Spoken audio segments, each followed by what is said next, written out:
Di dalam kitab ini Syekh Mubayyad mengatakan kronologi 10 tanda besar itu kurang lebih seperti ini ya. Dan yang menariknya ternyata 3 tanda besar pertama justru adalah peristiwa-peristiwa bencana alam dahsyat yang disebabkan oleh sebab yang sama. Sebabnya apa? Jatuhnya Batshatul Kubra, hantaman keras berupa meteor besar menabrak planet kita ini, Pak ya. Makanya dalam surat Ad-Dukhan Allah mengisyaratkan fartaqib yawma ta'tis sama'u bidukhanin mubin, tunggulah hari ketika langit membawa kabut yang nyata, mulai dari ayat ke-10 ya. Ayat 11-nya Allah berfirman yaghshan nas hadza 'adzabun alim, kabut yang nyata itu akan menyelimuti seluruh manusia. Dalam hadis dikatakan menyelimuti seluruh wilayah timur, seluruh wilayah barat ya, 40 hari 40 malam. Nah yang paling mengerikan Allah berfirman hadza 'adzabun alim, inilah azab yang pedih. Jadi Syekh Mubayyad dalam kitab Ensiklopedia Akhir Zaman melakukan ijtihad yang sangat berani, tapi menurut saya make sense kalau kita baca keseluruhan pemahaman beliau ya, di mana beliau beranggapan justru tanda besar pertama itu azab yang pedih ya. Makanya kalau kita ingin memahami azab yang pedih ini, kita harus baca hadis-hadisnya tentang dukhan. Dan ternyata setelah kita baca hadisnya, oh begitu maksudnya azab yang pedih, bahwa asap ini nanti, dukhan ini, kabut ini nanti, dia punya kecerdasan membedakan siapa orang beriman, siapa orang kafir, orang munafik ya. Jadi kalau asap itu terpapar kepada orang beriman ya, maka orang beriman itu paling jauh mengalami zukmah, pilek, flu. Sementara kalau yang terpapar adalah orang kafir atau orang munafik, badannya akan membengkak sampai keluar cairan-cairan dari lubang telinga, lubang hidung, lubang duburnya ya. Makanya si tokoh kafir Dajjal yang harus mengalami dukhan sebelum dia keluar dari tempat dia diikat itu ya, Dajjal itu nanti ketika dia keluar ya, dia itu a'war, matanya cacat sebelah. Kenapa? Karena dia terpapar oleh kabut dukhan ini dan rupanya sebagian mukanya sampai meleleh ya. Makanya dia a'war nantinya, bermata sebelah ya. Sebuah definisi, sebuah deskripsi yang tidak diberikan oleh Tamim Ad-Dari, seorang pelaut Nasrani ribuan tahun yang lalu yang ketemu dengan Dajjal di sebuah pulau terpencil. Terus dia laporkan kepada Nabi, tapi nggak ada dalam laporannya menyatakan Dajjal itu bermata sebelah, tidak ada. Kenapa? Karena belum mengalami dukhan ya. Nah jadi saudaraku rahimakumullah, dukhan ini disebabkan apa? Disebabkan isyarat dalam ayat 16, yauma nabtashul batshatal kubra inna muntaqimun, ingatlah hari ketika kami menghantam mereka dengan hantaman yang keras, sesungguhnya kami adalah pemberi balasan. Jadi Syekh Mubayyad beranggapan bahwa dukhan ini disebabkan oleh sebab yang sama yang menyebabkan pembenaman di timur dan di barat ya. Jadi akibat dan dampak dari Batshatul Kubra ya, hantaman keras ini yang harus kita pahami. Yang pertama, dia menimbulkan dukhan, kabut asap selama 40 hari 40 malam ya. Dan ini hadisnya dikatakan kalau orang beriman mengalami flu saja ya, sedangkan dalam riwayat Ibnu Umar asap dukhan ini masuk ke telinga orang kafir dan munafik sehingga kepala mereka dirasakan seperti kepala hewan yang terpanggang ya. Terus juga yang kedua, dampak dari hantaman keras ini terjadi vast continental landslides, pembenaman bumi berskala benua ya. Jadi akan ada pecahan meteor yang jatuhnya ke tengah-tengah samudra, menimbulkan tsunami dahsyat yang ketinggiannya menurut para ilmuwan bisa mencapai dinding airnya, maksudnya dinding air tsunaminya 230-an meter Pak. Dia bergerak ke kanan berarti akan menghantam wilayah barat Amerika Utara, Amerika Selatan. Dia bergerak ke kiri menghantam wilayah timur, yaitu Asia Timur. Sehingga pembenaman di barat dan di timur, dugaan kuat kita akan menyebabkan peta geografis bumi kita ini berubah sama sekali Pak. Karena wilayah di sebelah Asia Timur ini terbenam ya. Wilayah Amerika Utara dan Selatan ini terbenam ya. Tentunya tidak terbenam semua ya. Dataran tingginya, bukit-bukitnya, gunung-gunungnya yang melebihi 200-an meter itu dia masih terpelihara, tapi menjadi ya berubah ya, menjadi apa namanya pulau-pulau lah, katakan begitu ya.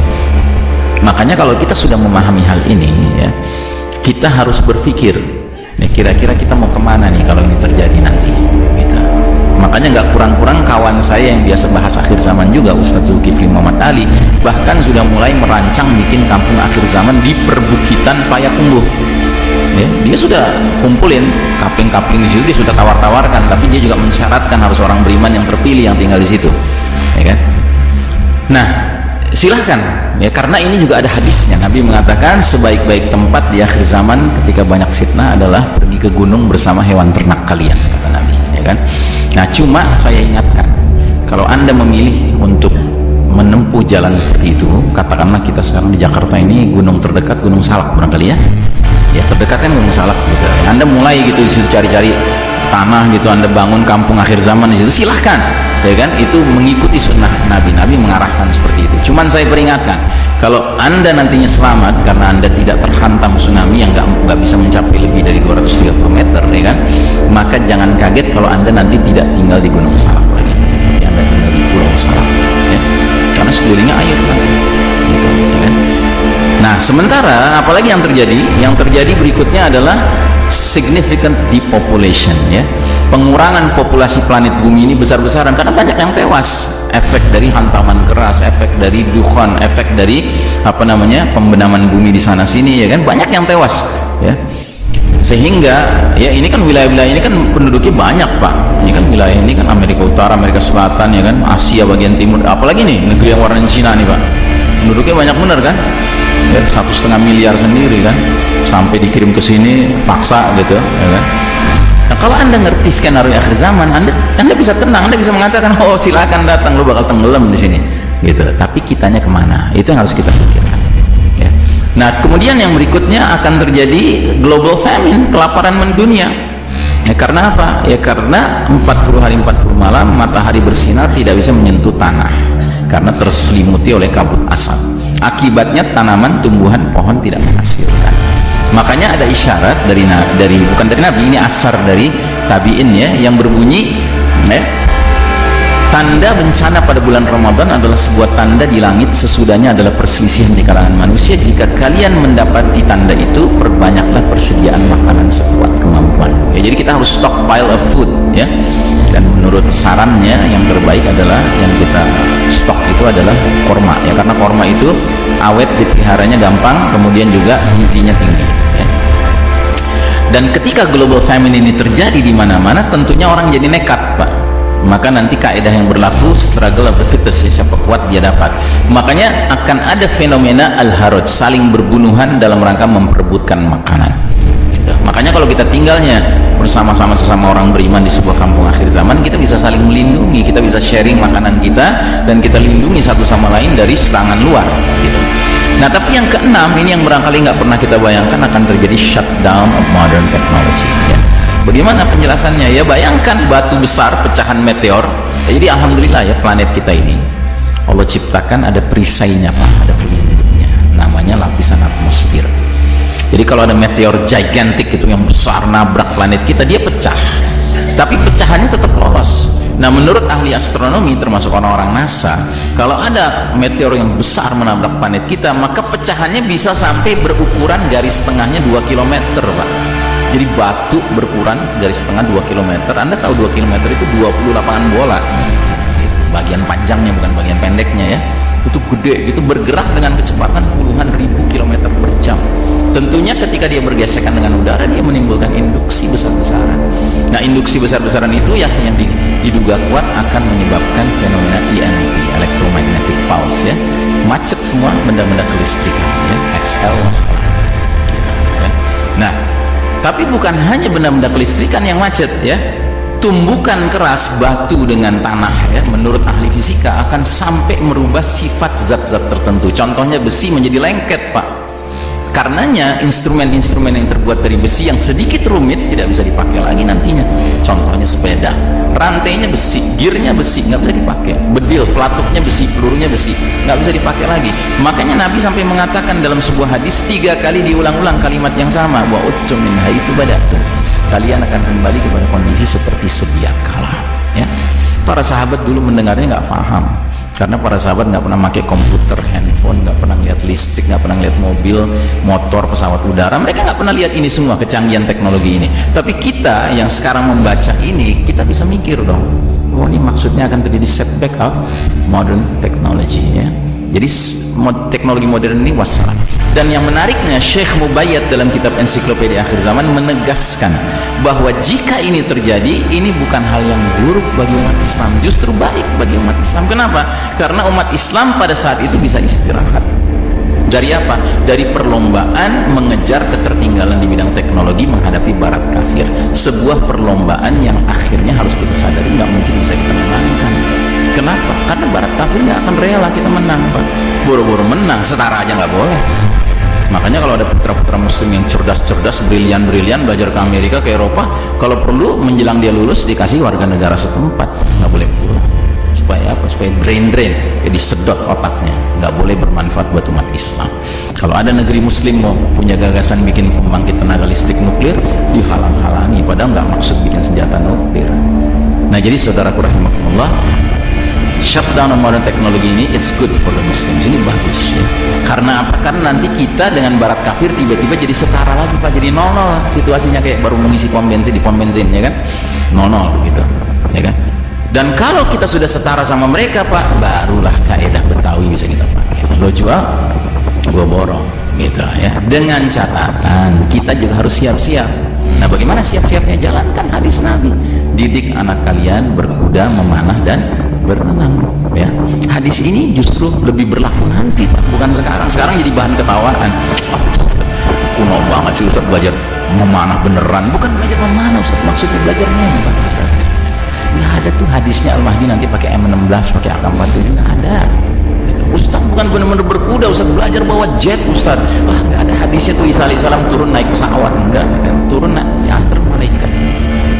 Nah, jadi saudara rahimakumullah, makanya sampai Abdullah bin Mas'ud mengisyaratkan kemunculan Al-Mahdi ditandai dengan perniagaan dan jalan-jalan sudah terputus, ya. Jadi kita sudah tidak berada dalam situasi yang seperti sekarang, ya.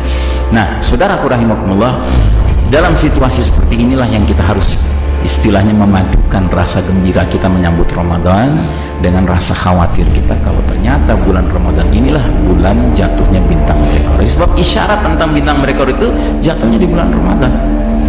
Seperti tahun yang lalu saya ingat tuh hari terakhir Ramadan, ketika sudah dengar besok 1 Syawal, saya langsung perintahkan anak istri saya sujud syukur, alhamdulillah tahun ini belum jatuh bintang meteor, karena kita belum siap hijrah, ya. Karena pilihan menghadapi huru-hara akhir zaman ini cuma 3, Pak. 1, kita pergi ke gunung yang tadi sudah saya jelaskan. Cuman akibatnya apa? Akibatnya nanti Anda nggak tinggal di Gunung Salak lagi, tinggal di Pulau Salak. Teknologi udah nggak ada. Anda tinggal di pulau, Anda nggak bisa gabung sama Al-Mahdi. Gimana mau gabung? Udah nggak ada pesawat, udah nggak ada kapal yang bermesin canggih, nggak ada. Naik sampan bahaya. Ya, ujung-ujungnya apa yang harus kita lakukan? Ya sudah, kita konsolidasi diri di situ, ngendon di situ, sambil siap-siap menghadapi fitnah yang paling besar, Dajjal bakal datang. Pilihan yang kedua, kita hijrah. Kemana? Ke negeri tempat Al-Mahdi bakal muncul, ya.